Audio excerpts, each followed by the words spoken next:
Right folks, I'm looking at adding some more platforms to the Tournicade setup, and on my little programming station here I'm just going to give you a bit of a rundown of how we're getting on so far and a few problems I've encountered. Now if anyone out there can help us with some of these issues or offer up any kind of solution, it'd be very handy, because a lot of people are asking for some more advanced platforms or some different platforms, and we'd like to be able to offer them to everybody. But what we really need is community input for this, to try and get a few things ironed out and hopefully make a better experience for everyone. Now, as everyone knows, we have now got our dual core upgrade out there in the wild being offered as an option, and it's got a few extra platforms on there which I will just quickly load up now and show you. Right, go backwards. Right, so the dual core upgrade at the moment, extra things, we've got Atari Jaguar, that's working perfectly, no problems there at all. Anybody who's already had a dual core upgrade and has got the Jaguar platform on there, if you're having problems getting it into full screen, or the alignment or something is slightly off when you start a game, if you just literally access your monitor and hit the auto fit button on the LCD, it should stretch and move the image to be centered correctly. I don't know why this platform does that, because all the games come out in the same resolution, but if you have got that, if you do that once on every game, that's got a problem with it. Next time you start it up, it will come up fine in full screen and be stretched to the full limits. That's the problem we've ironed out. Going backwards, right, we had a problem with links on the dual core. For some reason, the way that the emulator was handling it, on our standard P4s it would stretch the image to full screen, and there'd be no problems at all with it. For some reason, the same emulator, even though it's better hardware, when starting up on the dual core one, it would create a problem where it would just call up the image in the center in the resolution that you specified. Now, even if you attempt to change the resolution to make it display slightly bigger, that doesn't work at all. It just stays in a small box in the middle of the screen, and there was no way of getting around that. It's something to do with the way the graphics card handles it. So what we've done is we've switched to a different emulator, and the new emulator, I'll quickly show. It's a different emulator, it uses a slightly different graphics filter, but as you can see, it does indeed stretch the image to full screen. So we've once again got Atari Lynx in full screen. There's a similar problem with Neo Geo Pocket, which for some reason it stretched to full screen from the desktop, but when launching it from the front end, it had a very strange flickering effect, and the music would carry on in the background, but the display just wouldn't update, it would freeze out. So again, we've changed the emulator for the dual core setup. The dual core setup, the emulator that's on the dual core setup now, is actually, it's not as good an emulator as the others, because it won't operate at lower speeds. But obviously that's not a problem on the dual core setup, because you've got the extra power there to handle it. So as you can see there, we've got the same full frame rate and full screen stretched image for Neo Geo Pocket as well. Okay, so those are problems we've sorted. On top of this, we have the Saturn still running. Now, we've got a non-ideal setup for this at the moment, which causes a problem if you've got a 4-player panel. The way we've had to do it, because it won't recognise the number keys as inputs for joysticks or buttons, which obviously people who are familiar with our setup will know, player 2's joystick is assigned to the number keys. It means that we had to do an alternative way of setting the controls up for this, by reassigning player 2's joystick to some different keys on the keyboard, and then what it does is when you start the game, if I just quickly attempt to do it, there'll be a slight delay, and what it tries to do is it tries to flash the key commands to the iPack interface before the game starts. As you'll see, it's saying there's a timeout because there's no interface attached to it. But what it does is it flashes the interface on startup, and then what it will do is when it exits, it will also flash the interface. It will flash the interface back to how it was.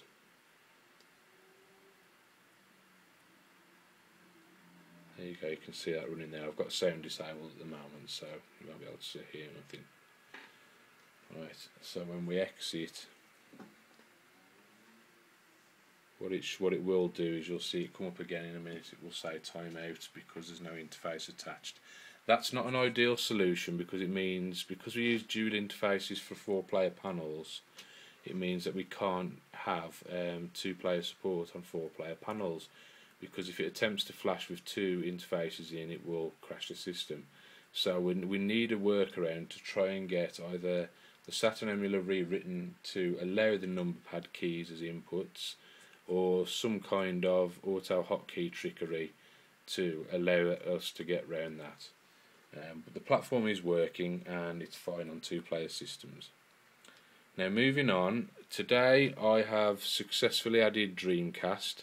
Now that looks very ghetto at the moment because all I've done is just copied the skins and menu over for the Saturn for now until I can redo the menu skin for Dreamcast specifically. But you'll see there's quite a few games already up and tested. A couple of these aren't working fully just yet, but I will iron those out. Apparently finding different region versions can help. But if I just quickly start up, go on, we'll go with Crazy Taxi, that's everyone's favourite. You'll see that it is in fact loading from the front end, no problem. You'll see it flicker a few times as it goes through the BIOS, and there you go. You can see Dreamcast is now working on our dual core setup. Might as well let that go into a game because everyone will be curious to see how well it performs.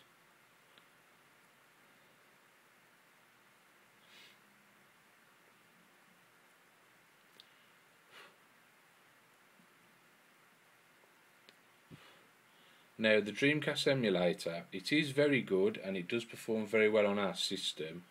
But what I've tried to warn people about who've been asking about newer systems is that the newer you get, the less mature the emulators are and the compatibility level is lower. That means even on the highest grade systems the graphics will not be flawless. You will also have graphic artifacts appearing, and you'll also have a problem with compatibility with certain ROMs. And that gets higher the newer you go with the systems. I will be tweaking some of the graphics to try and get the best results from it. You can see a few artifacts flashing up on that. It doesn't appear on every game, but it does appear on a few. But as you can see, it is working properly. Now the problem we're having with Dreamcast specifically is that the emulator itself is not mapped to have escape as the button to quit the emulator. Now that's a problem because it needs that to be able to return successfully to the front end. So what we need somebody to give us a solution that will allow us to change it. At the moment, what you actually have to do is you have to press Alt and F4 to quit the emulator. But obviously once you've got this into an arcade, you don't have those buttons available and you don't be breaking out a keyboard because that's just pants basically. So we need a solution for that to have Dreamcast fully working.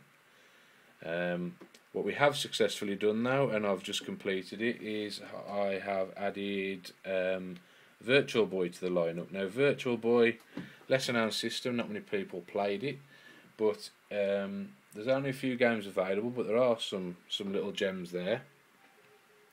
Now obviously it was a 3D system, so the display on this is slightly odd.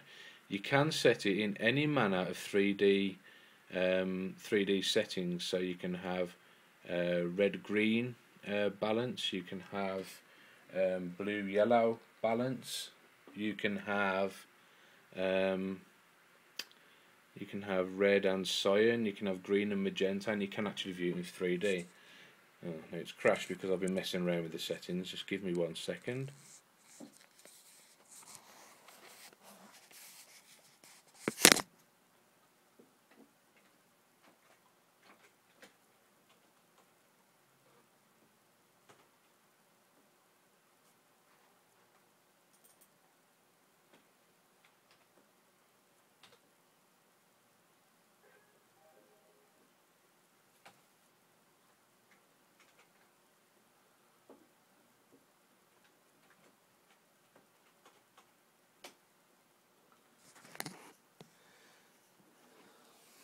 well, I'm going to have to come back to that one, but I did have it working perfectly just.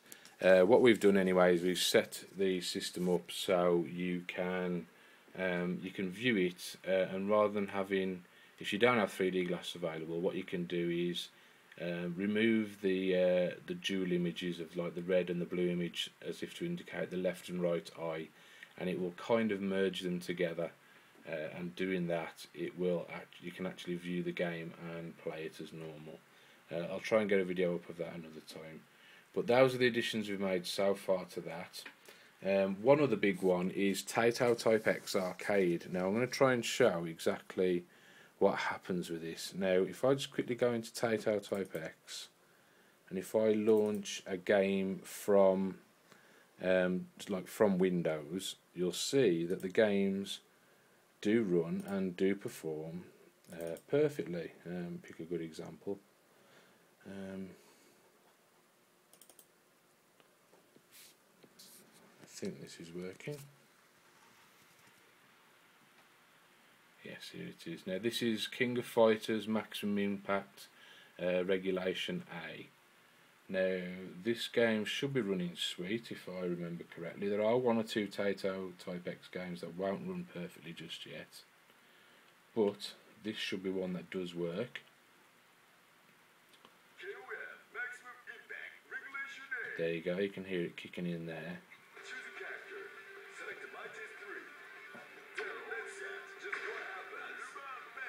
And you can see there that's working just right, just fine.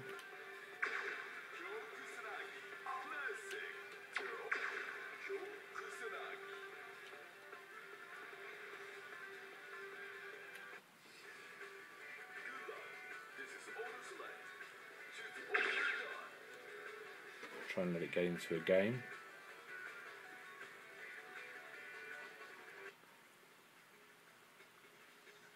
Strangely it's running a bit slow. It's possibly because I'm doing various other things, but usually this runs just perfect.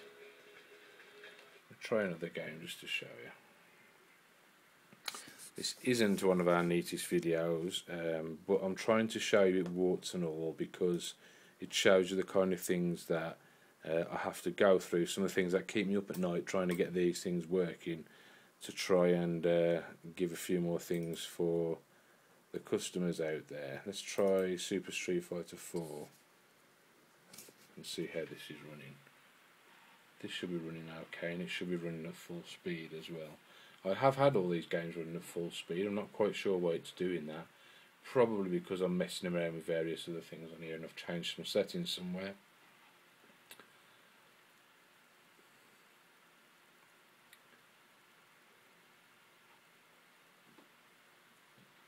In a second you should see it start to come. As you can see, that is the actual arcade version, not the arcade edition, the actual arcade version of Super Street Fighter 4, and that's there running at full speed.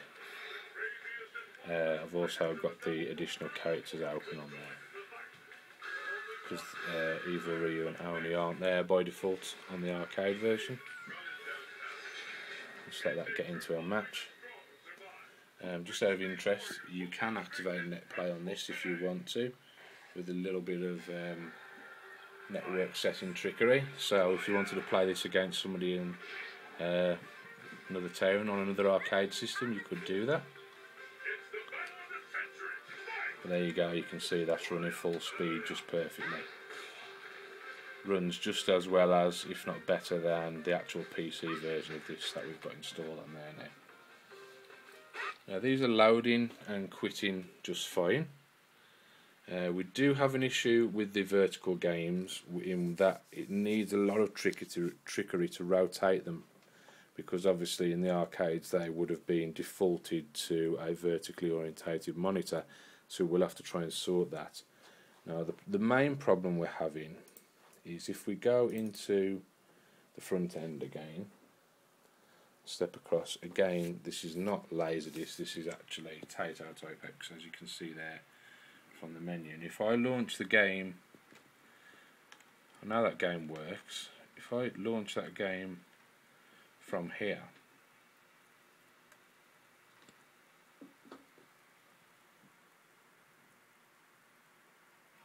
Right, now you can see it's launched the game correctly, but what happens is, if I press any of these buttons, any of the, like, i.e. the punch or kick buttons or anything,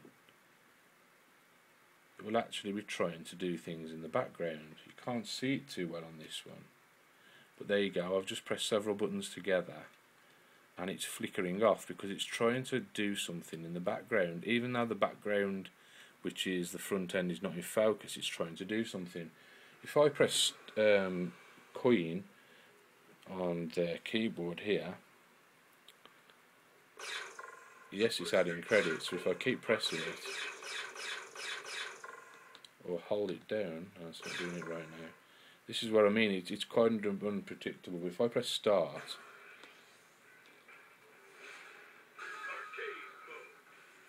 sometimes what it will do is it will launch something in the background. It's not doing it now, I'm trying to show you. It's working perfectly, but you can guarantee if this was in a customer's machine, it wouldn't work perfectly like this. But I'm really desperately trying to get some of these problems ironed out. You could see pressing multiple buttons there cause problems.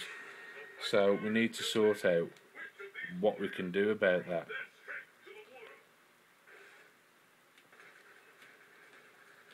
Right, let's just see what happens.